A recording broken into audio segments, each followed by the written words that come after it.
Voilà à quoi ressemblera l'ancienne salle de musique de chambre du Palais des Beaux-Arts au printemps 2026. Parmi les enjeux du chantier, améliorer l'acoustique et la lumière, mais aussi révéler les quelques éléments imaginés par Victor Horta à l'époque et encore en état aujourd'hui.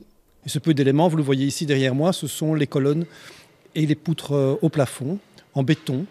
C'est assez surprenant, on ne le sait généralement pas, mais Horta dans ses mémoires explique qu'il avait imaginé ce palais des Beaux-Arts en béton nu, ce qui aurait été relativement révolutionnaire pour l'époque de la construction de ce palais qui est conçu de 1922 à 1928. La nouvelle infrastructure permettra d'accueillir une programmation particulièrement large et variée. C'est une salle qui a une taille idéale pour faire des récitals. Donc on aura des récitals de musique classique, mais aussi de la musique électronique, toute une série ambient. On aura aussi de la musique contemporaine. C'est aussi une salle qui ressemble un peu à une black box. Alors, c'est pas une salle de théâtre, mais un peu. Donc on peut faire aussi de la vidéo. Ça donne vraiment des possibilités multiples.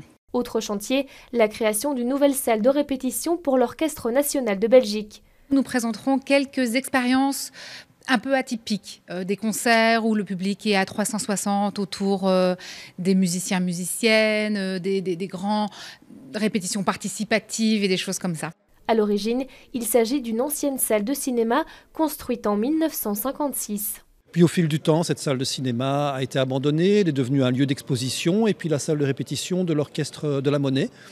Et puis il y a une bonne dizaine d'années, elle est devenue la salle de répétition de l'Orchestre national. Ce qui les frustrait le plus, c'est que la salle était beaucoup plus étroite que la largeur du podium de la salle Henri Leboeuf, qui est la salle de concert principale de l'orchestre. La salle Henri Leboeuf qui bénéficiera bientôt de sa propre installation sonore. Avant, nous avons toujours loué le système audio, donc c'est coûteux, mais aussi c'est pas vraiment adapté à la salle.